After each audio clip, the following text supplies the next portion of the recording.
রহমতুল্লাহ সাম্যবাদী বাংলা পেজের পক্ষ থেকে অভিনন্দন। আজ আমি এমন একজন লেখক নিয়ে কথা বলবো যিনি আমার খুবই ফেভারিট। আমার দুইজন লেখক সব থেকে ফেভারিট, একজন হচ্ছে মানিক বন্দ্যোপাধ্যায় আর সৈয়দ ওয়ালিউল্লাহ। আর সৈয়দ ওয়ালিউল্লাহ সাহিত্য নিয়ে আমরা আলোচনা করব, মূলত সাহিত্য ক্লাস 4, চাকরি নিবন্ধন, বিসিএস, প্রাইমারি সহ বিভিন্ন চাকরিতে সৈয়দ ওয়ালিউল্লাহ নিয়ে প্রশ্ন আসে না, খুব কমই আছে। আমরা একটু খেয়াল করি। সৈয়দ ওয়ালিউল্লাহ 1922 সালে জন্মগ্রহণ করেছেন 15 আগস্টে এবং মৃত্যুবরণ করেছেন 1971 সালে 10 অক্টোবর। শহর নামে একটা জায়গা ছিল চট্টগ্রামে, সেখানে তার জন্ম। আচ্ছা, মূল আমরা আজকে আলোচনা করব তার উপন্যাস। প্রথম হচ্ছে উপন্যাসটা কি? আচ্ছা, তার উপন্যাসের ছন্দ আছে লাল চাঁদ দেখে কাঁদে। ছন্দটা কি? লাল চাঁদ দেখে কাঁদে। লাল মানে হচ্ছে আমাদের লাল সালু, চাঁদ চাঁদের অমাবস্যা, কাঁদে মানে হচ্ছে কাদো নদী কাদো। আচ্ছা, লাল সালু উপন্যাস সম্পর্কে আমরা সবাই জানি 1948 সালে সেটা প্রকাশিত হয়েছে। এখন যারা এসএসসি পড়াশোনা করে তাদের কিন্তু এই লাল সালু উপন্যাসটা আছে। লাল সালু উপন্যাসে কি কি চরিত্র আমরা সবাই জানি। যে মজিদ নামে একজন ব্যক্তি নিজের স্বার্থকে হাসিল করার জন্য, নিজের অস্তিত্বকে টিকিয়ে রাখার জন্য এমন কোনো কাজ নাই যিনি করেননি। তিনি 2টা বিবাহ করেছেন, রহিমা এবং জমিলা।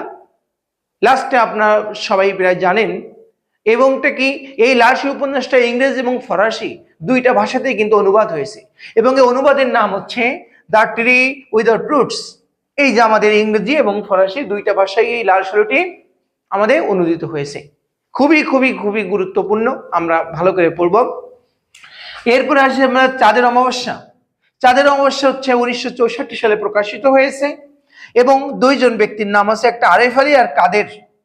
বাংলা সাহিত্যে একটা উপন্যাস যেটা মনোসমীক্ষণমূলক উপন্যাস বলা হয় এবং এই 2টা চরিত্র খুবই গুরুত্বপূর্ণ, কাদের এবং আরেফ আলী।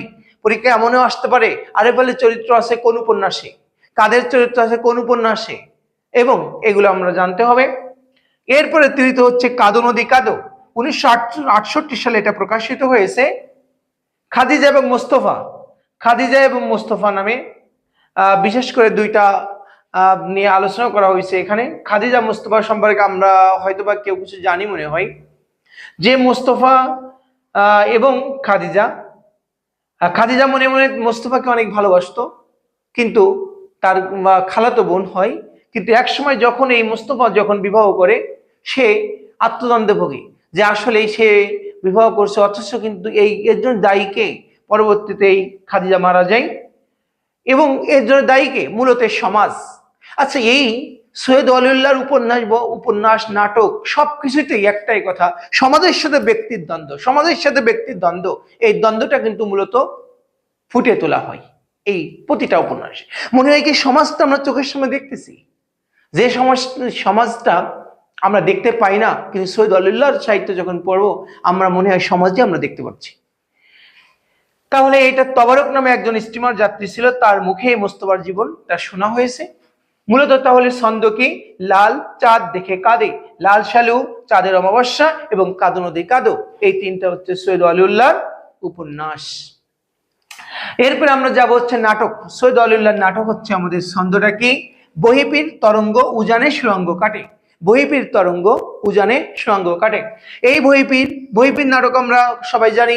এখন যারা ক্লাস 10-এ পড়ে তাদের অলরেডি পাঠ্য আছে। এই 1965 সালে প্রকাশিত হয়েছে।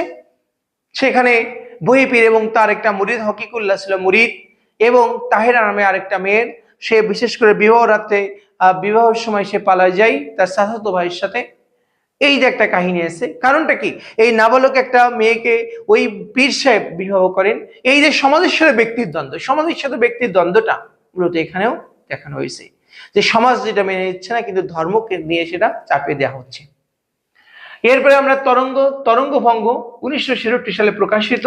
আমেনা এবং কুতুব, স্বামী কুতুব, এই সম্পর্কে আমরা অনেকটাই জানি যে এমন হয়।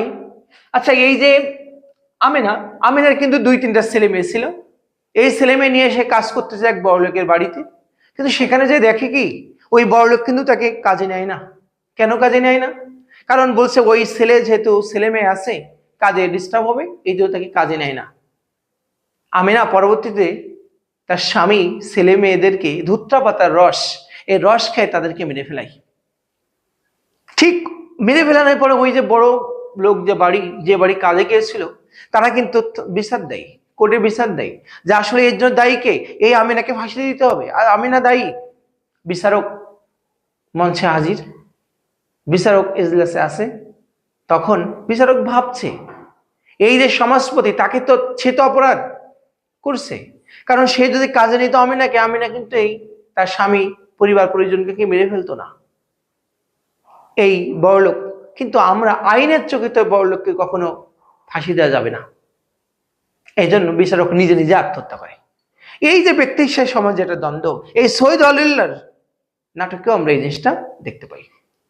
এরপরে আছে আপনার উজানের মৃত্যু 1966 সালে প্রকাশিত হয়েছে, সুরঙ্গ 1964 সালে। তাহলে আমরা ছন্দ কি, বহিঃপৃত তরঙ্গ উজানে সুরঙ্গ কাটে। উপন্যাস কি, লাল চাঁদ দেখে কাঁদে, লাল চাঁদ দেখে কাঁদে। এরপরে আমরা দুইটা গল্প পেয়েছি, নয়নচারা গল্প খুবই বিখ্যাত গল্প, সেটা হচ্ছে আমু নামে একটা ব্যক্তির গল্প, যেটা আমরা জানি সবাই। এরপরে দুইটির অন্যান্য গল্প, এর ভিতরে একটা গল্প হচ্ছে আমরা পড়ে এসেছি একটি তুলসী গাছের কাহিনী, এটা কিন্তু আমরা তার ভিতরে পড়েছি। এই দুইটির এবং অন্যান্য গল্পের ভিতরে হচ্ছে এটা আছে। প্রিয় ফেসবুক শিক্ষার্থীবৃন্দ, আমরা কিন্তু প্রতিটা সাহিত্য আমরা ধরে আমাদের পড়তে হবে, কারণ আগে যেহেতু শুধু এমসিকিউ পার পেয়ে যেত, আর এখন এমসিকিউ কিন্তু অনেকটা বর্ণনামূলক, ভিতর থেকে না জানলে কিন্তু আমরা কোনো অ্যান্সার করতে পারবো না। এই জন্য আমাদের এদিকে খেয়াল রাখতে হবে যে আমরা যেন একটা বিস্তারিতভাবে যেন আমরা পড়তে পারি এবং বিস্তারিত জানতে পারি, তাহলেই আমরা বিশেষ বলি, ব্যাংক বলি, নিবন্ধন সব পরীক্ষা আমরা আশা করি টিকব। সাম্যবাদী বাংলাদেশের সাথে সবাই থাকুন এবং